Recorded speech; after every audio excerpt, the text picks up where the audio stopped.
എല്ലാവർക്കും നമസ്കാരം. Welcome to my channel. അപ്പോൾ ഇന്ന് വളരെ ടേസ്റ്റി ആയിട്ടുള്ള അടിപൊളിയായിട്ടുള്ള ഒരു റെസിപ്പിയാണ് മാമ്പഴം കൊണ്ടുള്ള ഒരു ഹൽവ. അപ്പോൾ ഞാൻ ഇതിനു മുൻപ് ഹൽവ റെസിപ്പീസ്, ചക്ക ഹൽവ, ക്യാരറ്റ് ഹൽവ അതൊക്കെ പോസ്റ്റ് ചെയ്തിട്ടുണ്ട്. ഇത് കുറച്ച് വേറെ ഒരു വ്യത്യസ്ത രീതിയിലാണ് തയ്യാറാക്കിയിരിക്കുന്നത്. അപ്പോൾ എങ്ങനെയാണ് ഈ മാമ്പഴം കൊണ്ടുള്ള ഹൽവ ഉണ്ടാക്കുന്നത് നോക്കാം. ചാനൽ എല്ലാവരും സബ്സ്ക്രൈബ് ചെയ്യണം, സപ്പോർട്ട് ചെയ്യണം. ആ ബെല്ലൈക്കൺ കൂടെ ഒന്ന് പ്രസ് ചെയ്യണം. അതിൽ ഓൾ ഓപ്ഷൻ തിരഞ്ഞെടുക്കണം. എന്നാൽ മാത്രമേ ഞാൻ വീഡിയോസ് അപ്ലോഡ് ചെയ്യുമ്പോൾ നിങ്ങൾക്ക് ഉടനടൻ നോട്ടിഫിക്കേഷൻസ് വരൂ. അപ്പോൾ നമുക്ക് ഒട്ടും സമയം കളയാതെ വീഡിയോയിലോട്ട് പോകാം. ഉണ്ടാക്കാൻ പോകുന്നത് മാമ്പഴം കൊണ്ടുള്ള ഒരു ഹൽവയാണ്. അപ്പോൾ അതിന് ഞാൻ നല്ല പഴുത്ത മാമ്പഴം വേണം. ഇവിടെ ചെറിയ പീസുകളാക്കിയത് ഈ മെഷറിംഗ് കപ്പിൻ്റെ അളവിന് 2 കപ്പ് മാമ്പഴം അരിഞ്ഞത്. ഞാൻ ഈ അതേ കപ്പിൽ തന്നെ 1 കപ്പ് വെള്ളവും കൂടെ ചേർത്ത് മിക്സിയിൽ നല്ലപോലെ അരിച്ച് എടുക്കാം. ഒരു പാന് അടുപ്പിൽ വെച്ചിട്ട് ഒരല്പം നെയ്യ്, ഒരു 1/4 ടീസ്പൂൺ നെയ്യ് ഒഴിച്ചു കൊടുത്തു. എന്നിട്ട് ഈ മാമ്പഴം അടിച്ചെടുത്ത ആ ഒരു ജ്യൂസ് ഇതിലോട്ട് നമുക്ക് ഒഴിച്ചു കൊടുക്കാം.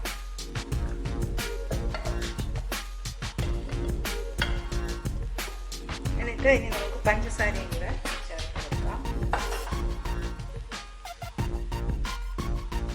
ഒരു കപ്പ് പഞ്ചസാര ചേർത്ത് കൊടുക്കാം.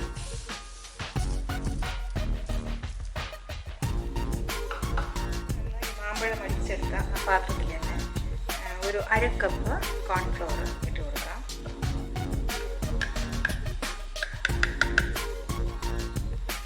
എന്നിട്ട് 1 കപ്പ് വെള്ളം ഒഴിച്ച് ഇതിനെ നന്നായിട്ടൊന്ന് കട്ടകളില്ലാതെ നല്ലപോലെ നമുക്ക് മിക്സ് ചെയ്ത് എടുക്കാം.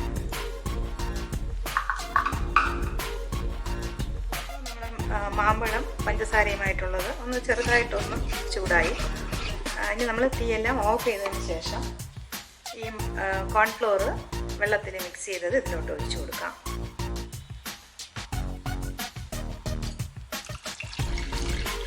ഒട്ടും കട്ടകളില്ലാതെ ഒഴിച്ചു കൊടുക്കാം. ഈ സമയത്ത് നമ്മൾ തീയെ ഓൺ ചെയ്യാൻ പാടില്ല. എല്ലാം മിക്സ് ചെയ്തതിന് ശേഷം തീ ഓൺ ചെയ്ത് കൊടുക്കാം.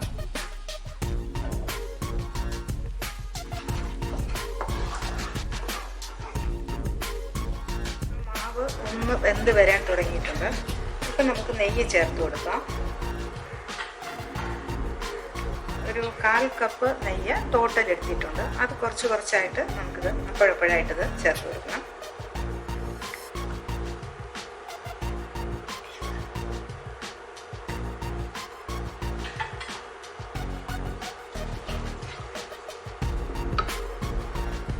ഈ ഒരു സ്റ്റേജ് ആയിട്ടുണ്ട്.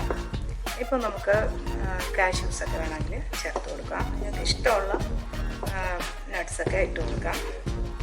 ഞാൻ കുറച്ച് കാഷ്യൂസ് ഇട്ട്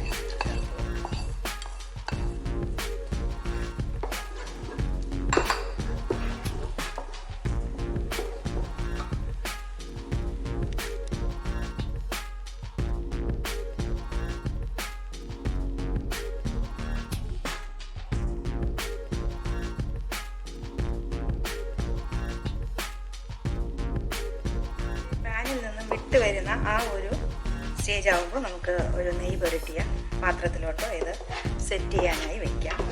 അതിങ്ങനെ നമ്മൾ ഇങ്ങനെ എടുക്കുമ്പോൾ ഈ പാത്രത്തിൻ്റെ അടിഭാഗം കാണാൻ പറ്റും. അപ്പോൾ നമുക്ക് തീ ഓഫ് ചെയ്തിട്ട് ഇത് നമുക്ക് വേറെ സെറ്റ് ചെയ്യാനുള്ള പാത്രത്തിലോട്ട് മാറ്റാം.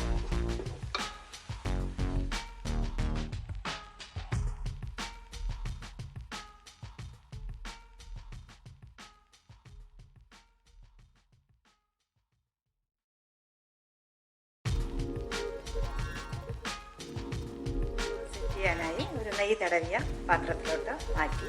ഇനി ഇത് നമുക്ക് തണുത്തതിന് ശേഷം നോക്കാം. ഇതിപ്പോൾ 2-3 മണിക്കൂർ ആയിട്ടുണ്ട്.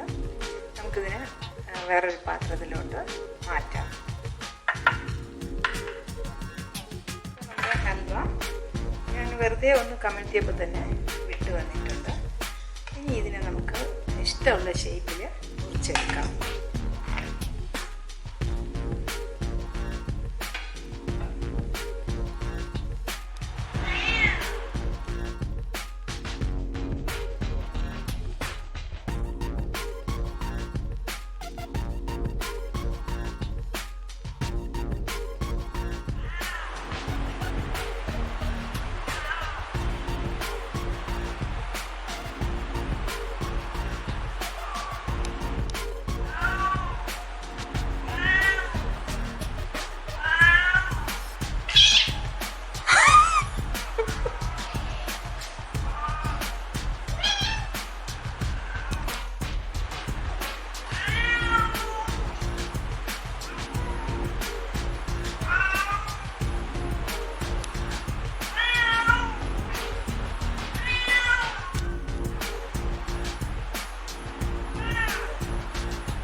ഷേപ്പിന് മുറിച്ചെടുത്തു.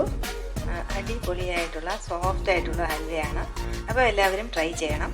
വീണ്ടും കാണാം നല്ല റെസിപ്പീസുമായി. Children, bye bye, take care, thank U.